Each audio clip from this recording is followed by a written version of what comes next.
আমাদের বাংলাদেশের বাজারে স্মার্টফোন কেনার ক্ষেত্রে 15,000 টাকা সুন্দর একটি প্রাইস মনে করা যায়। এই প্রাইসে অনেকেই ভালো একটা স্মার্টফোন খুঁজে থাকেন। ইনফিনিক্স বাজারে নিয়ে এসেছে এমন একটি স্মার্টফোন যার গুড লুকিং, পারফরমেন্স সব দিক দিয়ে মোটামুটি ভালো।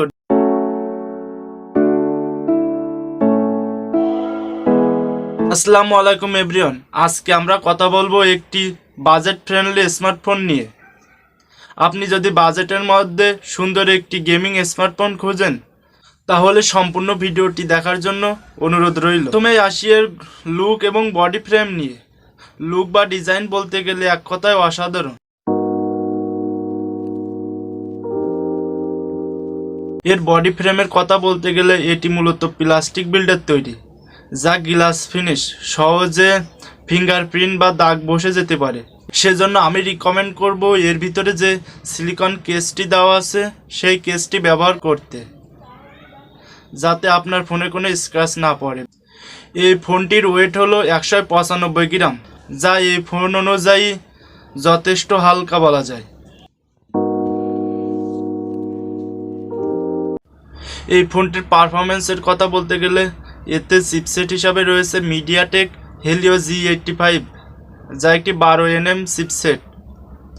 এই চিপসেটকে এই প্রাইস অনুযায়ী গেমিং চিপসেট বলা যায়। আর তাছাড়া এই ফোনটি আপনাকে গেমিং পারফরমেন্স দুর্দান্ত দিবে।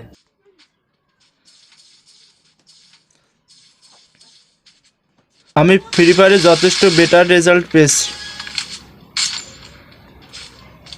এই ফোনটিতে জিপিইউ হিসাবে থাকছে মালি G52 আর Android version OS 12 Infinix Hot 12। ফোনটি মূলত দুটো ভেরিয়েন্টের পাওয়া যায়, একটি হলো 128GB ও আরেকটি হলো 464। আমার হাতে যে স্মার্টফোনটি দেখছেন এই ফোনটি মূলত 128GB, সাথে মেমোরি কার্ড ব্যবহার করারও সুযোগ থাকছে। চলুন ফোনটির ডিসপ্লে সেকশনে কি থাকছে তার একটা ধারণা নেওয়া যাক। এই ফোনটির ডিসপ্লে সাইজ হলো 6.82 ইঞ্চি, যা যথেষ্ট বড়। যদি কারোর বড় ডিসপ্লে প্রয়োজন হয় তাদের জন্য এই ফোনটি ভালো একটি চয়েস হতে পারে।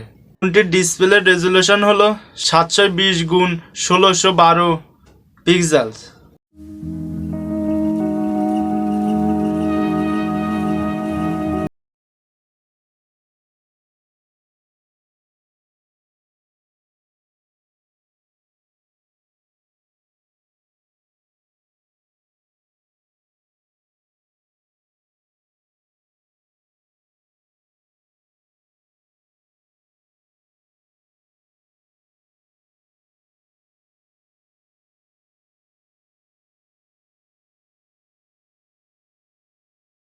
ক্যামেরা হিসাবে কি থাকছে তার একটা ধারণা নেওয়া যাক। এই ফোনটিতে প্রাইমারি ক্যামেরা হিসাবে থাকছে ট্রিপল ক্যামেরা সেটআপ, যার মেন শুটার হলো 13 মেগাপিক্সেল, আর একটি 2 মেগাপিক্সেল ওয়াইড অ্যাঙ্গেল লেন্স, আর একটি হলো VGA, যা কোনো প্রকার ক্যামেরা বা লেন্স না। আমি ব্যাক ক্যামেরার কিছু পিকচার দিয়ে দিছি। এই ফোনের ক্যামেরার পিকচার কোয়ালিটি আমার তেমন একটা ভালো লাগেনি পার্সোনালি। আর ফ্রন্ট ক্যামেরা হিসাবে থাকছে 8 মেগাপিক্সেল একটি সেন্সর। আমি কিছুটা পিকচার দিয়ে দিচ্ছি, আপনারা একটা ধারণা নিয়ে নেবেন যে তার ক্যামেরা কোয়ালিটি কেমন হবে। সব দিক দিয়ে বিবেচনা করলে ফ্রন্ট ক্যামেরার পিকচার কোয়ালিটি যথেষ্ট ভালো। আর এই ফোনটি দিয়ে ভিডিও করতে পারবেন সর্বোচ্চ 1080 30 FPS এ। আমি একটি ভিডিও দিয়ে দিচ্ছি, আপনারা দেখে নেবেন এর ভিডিও কোয়ালিটি কেমন হবে। ভিডিও কোয়ালিটি আমার তেমন একটা ভালো লাগেনি। এই প্রাইসের মধ্যে এর ক্যামেরা বা ভিডিও কোয়ালিটি আর একটু ভালো হলে বেটার হতো।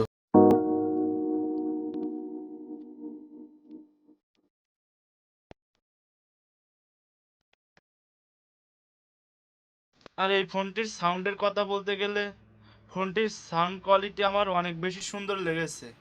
এই ফোনটিতে মূলত থাকছে 2টি স্টিরিও স্পিকার, যার লাউডনেস মোটামুটি অনেক ভালো এবং সাউন্ড কোয়ালিটি অনেক ক্লিয়ারলি শোনা যায়। সাউন্ড কোয়ালিটি এই প্রাইসের মধ্যে আমার অনেক বেশি ভালো লেগেছে।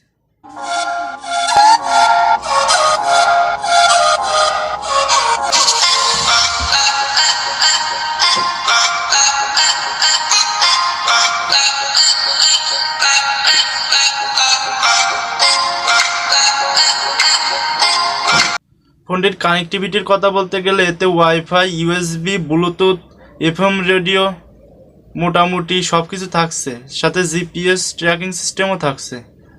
ফোনটির সেন্সর হিসাবে থাকছে সাইড মাউন্টেড ফিঙ্গারপ্রিন্ট সেন্সর।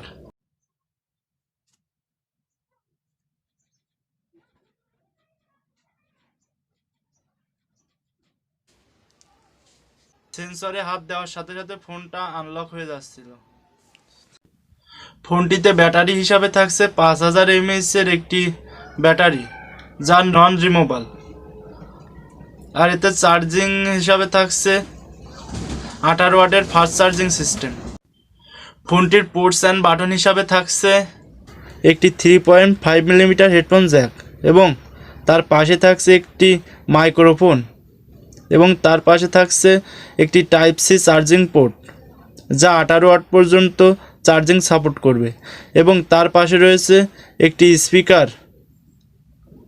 এবং এই সাইডে রয়েছে ভলিউম আপ এবং ডাউন বাটন, এবং পাওয়ার বাটনের সাথে রয়েছে ফিঙ্গারপ্রিন্ট সেন্সরটি, যা মোটামুটি ফাস্ট এবং অ্যাকুরেট। হাত লাগার সাথে সাথে ওপেন হয়ে যাচ্ছিল। ফোনটির প্রাইস আর একটু কম হলে আরও বেশি ভালো হতো, তাহলে অনেকের চয়েস থাকতো এই ফোনটি।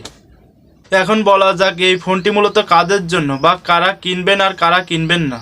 এই ফোনটি মূলত তাদের জন্য যারা একটি কম প্রাইজে বা 15,000 টাকা বাজেট, এর থেকে বেশি বাজেট নেই, তাদের চয়েস হতে পারে এই ফোনটি।